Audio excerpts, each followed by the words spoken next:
Welcome to The Spotlight, the podcast where veterans and military spouses connect and share how their military experience has transformed their lives and their businesses. Here's your host, Bob Louthen. Hey, this is your host, Bob Louthen, founder of the VeteranCrowd Network, the network that brings veterans and veteran-led businesses together with each other and the resources they need to prosper. And you are tuning into The Spotlight.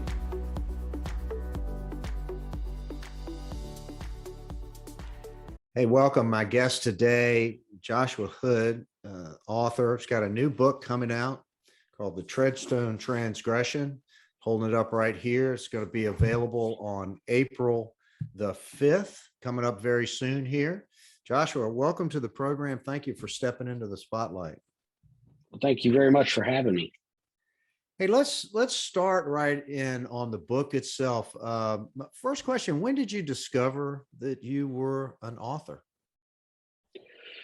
Well, I guess I've always liked reading and I've always liked writing. So there was a time growing up when I learned that, you could get kind of paid for doing it. And I remember telling my mom, and she kind of laughed and she said, the only people who make any money writing are those who write ransom notes. So you might want to find a real job. And it kind of sat on the back burner until I got out of the military. Actually, when I was in Afghanistan, this kind of an idea for what became my first book kind of popped up, and but I really didn't know how to do it. And so I sat down. It was a couple years after.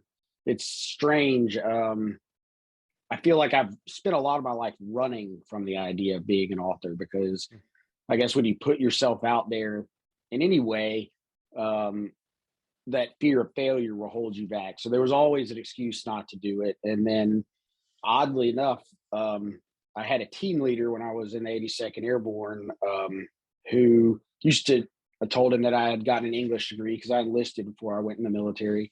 I mean, I graduated, but then enlisted in the military. And he used to make fun of me and think that was pretty hilarious. But as we got to know each other, he kind of became interested in books and writing. And it must have been 3 years after I had gotten out of the military. I hadn't talked to him. I got a call from him one day, and he said, "Hey, just wanted to let you know I just graduated with a degree in creative writing from I think it was the University of Nevada."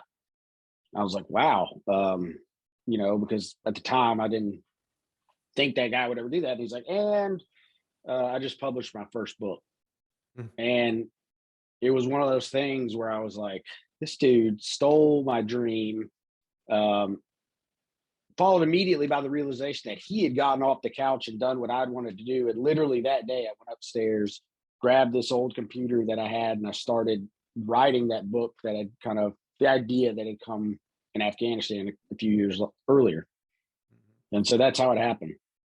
Now, is this the Treadstone Transgression comes out on April the 5th. This is part of a series. Yes, sir. And before that, I'd written two books of my own called, the first one was Clear by Fire, and the second one's Warning Order. And what had happened with those is that the publisher actually closed down, and I kind of became this free agent. And that's when Robert Ludlum's estate, since has passed away, through various intermediaries, reached out, and the opportunity to start this new series called Treadstone came about, and I tried out and I was chosen to write it. So this is the third book so far in the series. And Robert Ludlum, everybody remembers him for the Jason Bourne series, but he probably published several dozen books, I want to imagine, that were bestsellers, sold millions and millions of copies. And again, here's the new book. But tell us about the series, and then we'll talk a little bit about Adam Hayes, the hero in this particular book. Well, the series actually it came up in a conversation. My editor at Penguin, his name's Tom Colgan. He specializes in what they call these estate books. He's worked with Clancy, Webb Griffin, finding authors to kind of, continue these stories. And with this, he reached out to me one day and said, hey, we're thinking about a book in the Ludlum universe, and we want it to be about Treadstone. And I was like, well, all I know about Treadstone is from the movies and the books. There's not really a lot there. And he's like, yeah, that's, well, we came to you. We want you to make it up and, create a universe within this universe. And so I kind of sat down, and at the time, my son had just been born. And after getting out of the military, I was with the SWAT team down here on the sheriff's department for about 7 years. And when he was born, I left. I was just working way too much, and didn't really want to bring that stuff kind of home to him. Like, I don't know if you have kids, but they changed, at least for me, they changed everything. And I was thinking, as I was working on this book, trying to come up with the idea, I was like, what happens to, because Adam Hayes is kind of like Jason Bourne. He was a member of the CIA kind of assassin program that uses genetic modification. And I thought, like, what happens to a dude like that when they like leave their jobs? I mean, you can't put that on a resume. You don't get a 401k plan. And the idea really intrigued me. And so I tied in the idea of my life into his, where he had a child, and, my wife never gave me an ultimatum, but in the book, his wife, was like, you're a genetically enhanced assassin who has, PTSD and aggression problems. I don't want you to be around our son. You have to choose. And so I thought it was a unique way to bring family into this genre, but also to talk about things that I'd experienced, and I know a lot of other veterans have experienced. What is it like when you come home from, at that time, it was 15 years into the war on terror. We'd had a lot of broken soldiers, a lot of broken families. And I just felt that the idea of family and having an honest conversation about PTSD and the scars of war was something that wasn't out there, because a lot of these books you read, these guys are kind of Superman. They don't have any mental problems. They don't have any, they're just standing there taking punches and all this damage. And then the next day it's like, oh, that was cool, let's do something else. And I think both of us know, and every veteran who's experienced war or the military, they know that that's not true. Human beings aren't built that way. Right. I mean, what's the process for putting together a story like this? I mean, how do you imagine, the sequence of events? It's very creative. And then, you're a storyteller. I mean, you're kind of painting these mental images. It's interesting the way you and other authors communicate a visual scene, through the written word. Well, I'm lucky being from the South, because I think we have a very rich verbal heritage. I mean, everybody in the South is a storyteller, and also in the military. You sit around, you have so much time. Just there I was. Everybody's telling these great stories, and if you listen to it, you start to pick it up, the way people talk, the way people tell the stories, the way they insert themselves into situations. And it coming from a background where I read a lot, it was, I kind of already had that mental, I don't know, it was an interest where I was like, I love the way these words work. I love the way the story is told. And one of my earliest memories is my dad reading The Hobbit to me. And I must have been 5 or 6, but I remember him reading just words, but I was getting this picture. And so I try to view it as I'm a camera, and I just am trying to show, using all the senses, the audience, what I'm seeing. And once you have kind of like this idea, the germinal seed, which in this case was, you have a guy who used to be an assassin. What happens when he's no longer assassin? That's not a very interesting book. So then you got to figure out, like, okay, well, how does he get pulled back into what he was? You begin to throw in that conflict, and that friction is kind of what makes these stories run. And so I've always done it very organically. I kind of start with this idea and then I just start writing. And I know I need to get to here. I need him to have trouble here. And it's almost like you've created this little being and When you you indwell it. start the book, do you have the end in mind? I mean, have you flushed out the whole sort of storyline, or does it sort of evolve as you're going along? I wish I had the great pleasure to meet and spend a few days with Clive Cussler, and he told me um, that was the first thing he did with every book is he would write the ending first. He says, "Well, how do you know where you're going? How do you know where the story is going to go?" And I've tried to do that. I've gotten a little better at it, but usually I don't. I just have something that I want to happen, this idea, and I'll try to outline or create little signposts along the way that'll keep me in this path. But other than that, um, these characters, you spend so much time with them in your head that they kind of take on a life of their own. And sometimes you say, "I want you to do this." He's like, "Oh, I'm not going to do that. I'd rather do this." You did a great job in the beginning of the book, just, in something that we've all experienced, the pain and discipline of getting up for a morning run. You learn a lot about Adam Hayes at the very beginning of the book as he goes on that painful morning PT that he knows he needs to do, but his body's, just protesting against every step of the run. So interesting stuff. So I've always found it fascinating that people can write and communicate this thing. So what's the plan here? You call it a series. Are you already working on another book? I'm working on the fourth one in the series. It'll be the last of my contract. Hopefully they'll let me continue to write them, but I'm working on that right now. And then I have started another series with another publisher. The publisher's name's Blackstone, called Blackstone, and it's another little thriller. Has nothing to do with spies or CIA stuff, but it kind of allows me to use my military background to tell a story that I think is kind of interesting. Honor, duty, service.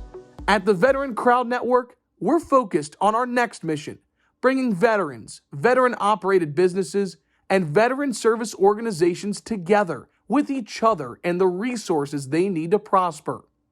That's why we are launching the Veteran Crowd Rewards Program, exclusively for our individual and corporate members. Now you can save on travel, restaurants, goods, and services from brands you trust online and at over 900,000 locations nationwide. Find out more today at VeteranCrowdNetwork.com. If you are a veteran-operated business, or a VSO, consider the connections, the network, the benefits, the engagement, and success of working with other veterans again. The Veteran Crowd Network, you paid a lot of dues to join this club. Hey, you're listening to the Spotlight on the Veteran Crowd Network. My guest is Joshua Hood, author of The Treadstone Transgression, which will be coming out here on April the 5th.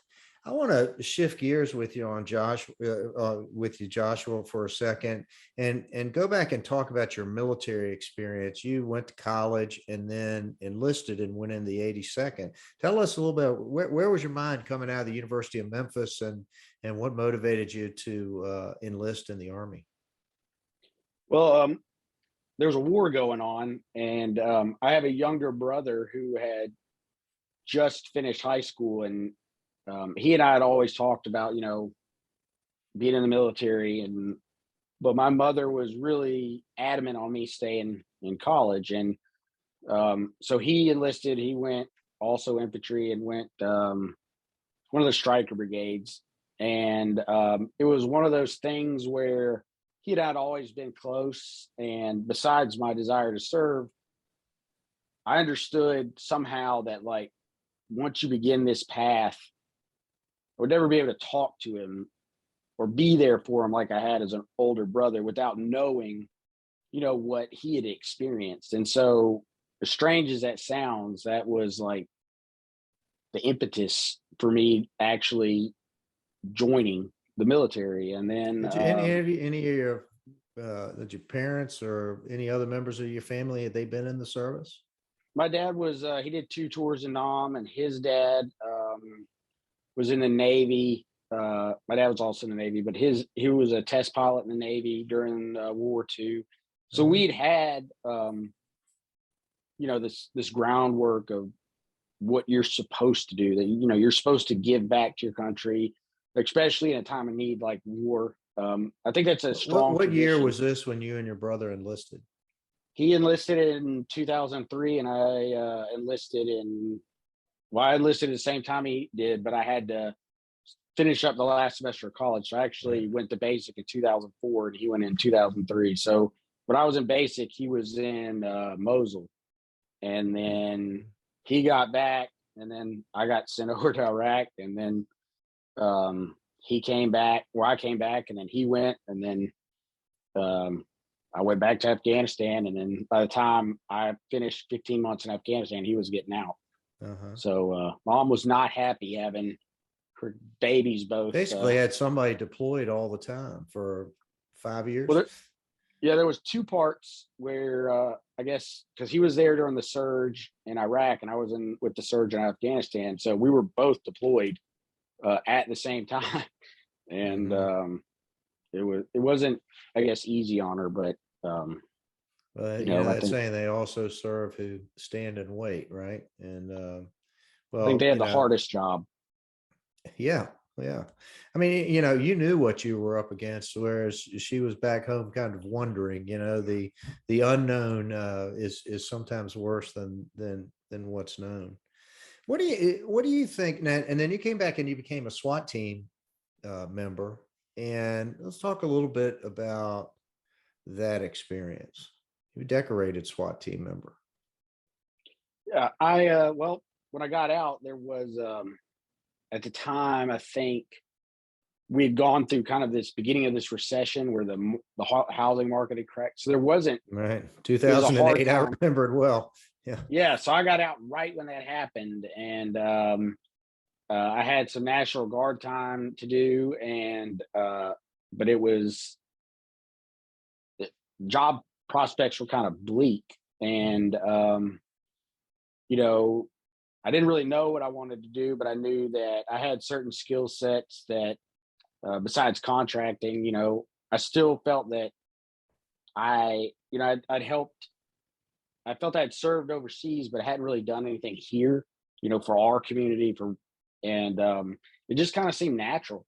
So I joined the sheriff's department, and thankfully, because of the military, I was able to try out we have a full-time SWAT team. We actually have 2 full-time SWAT teams here in Memphis, and was able to try out for that, and then made that team and spent the next 7 years there. And it was a lot different.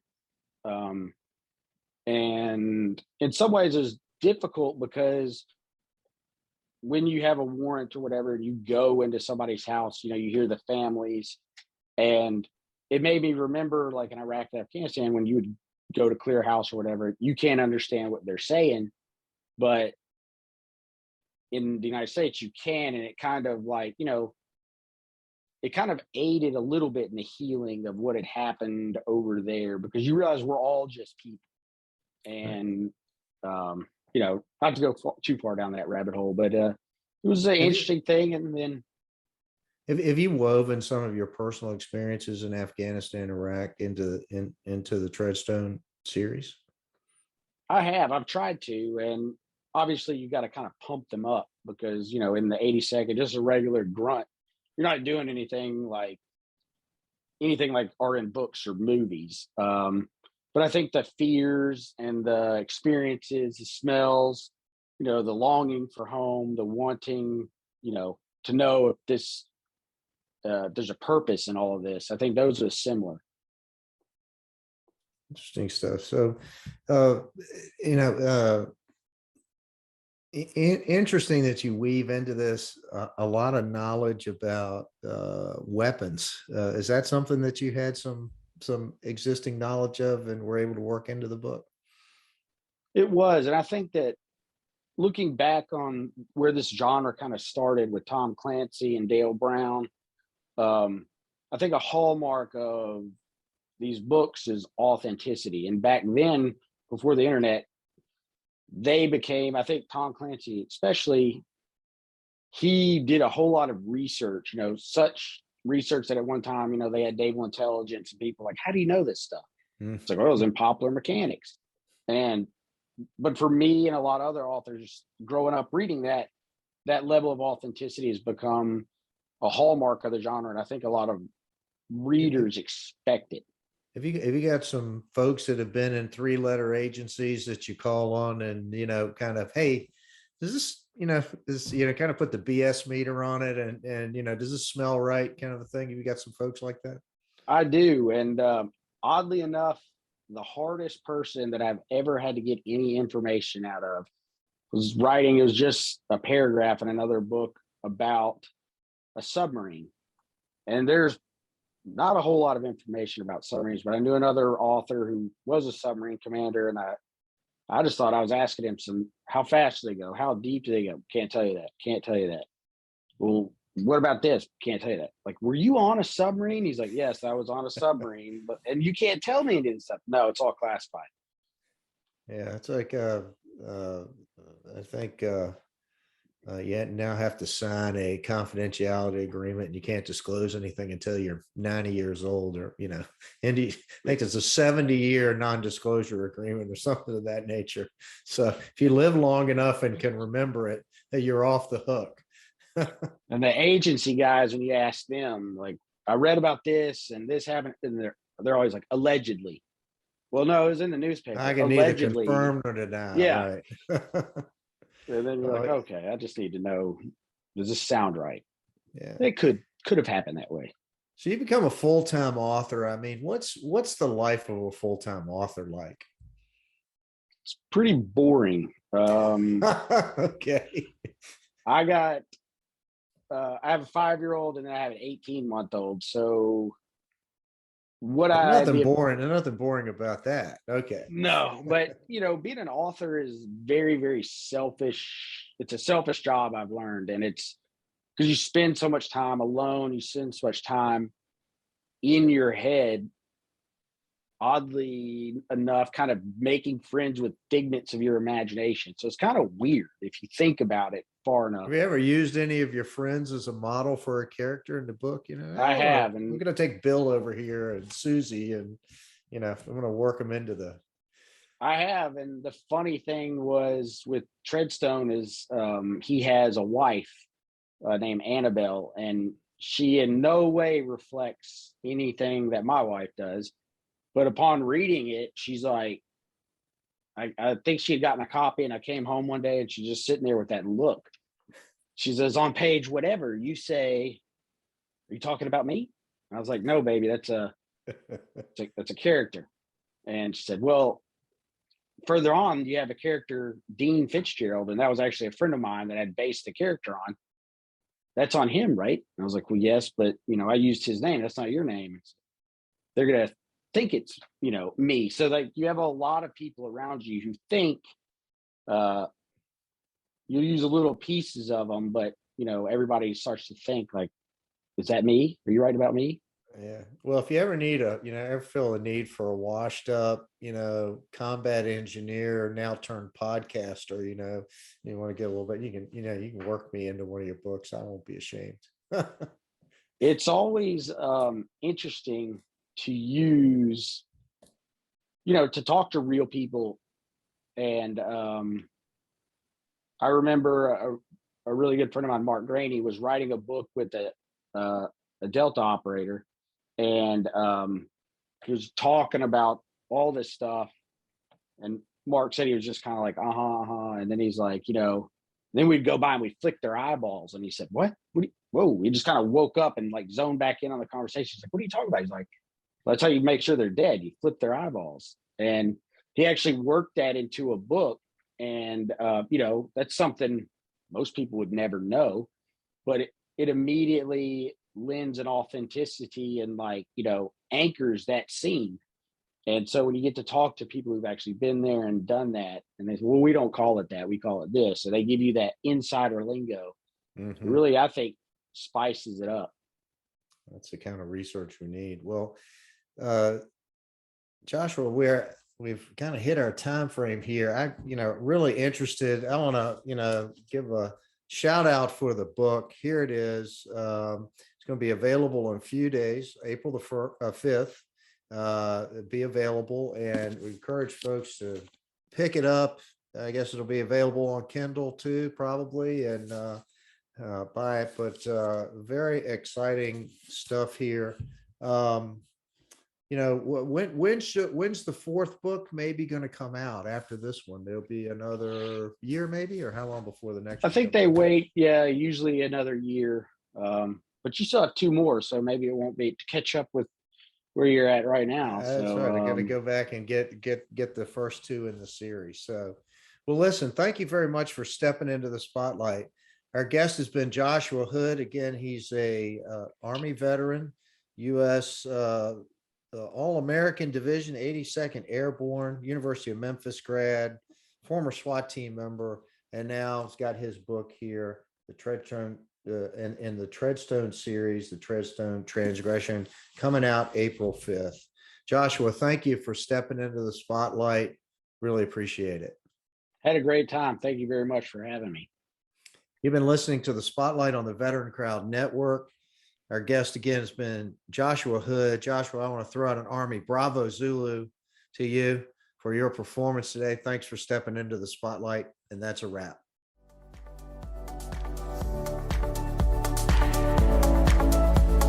Thank you for listening to Spotlight by VeteranCrowd. We hope you enjoyed today's episode. For more information and uploads, please visit our website at VeteranCrowdNetwork.com. We'll see you next time.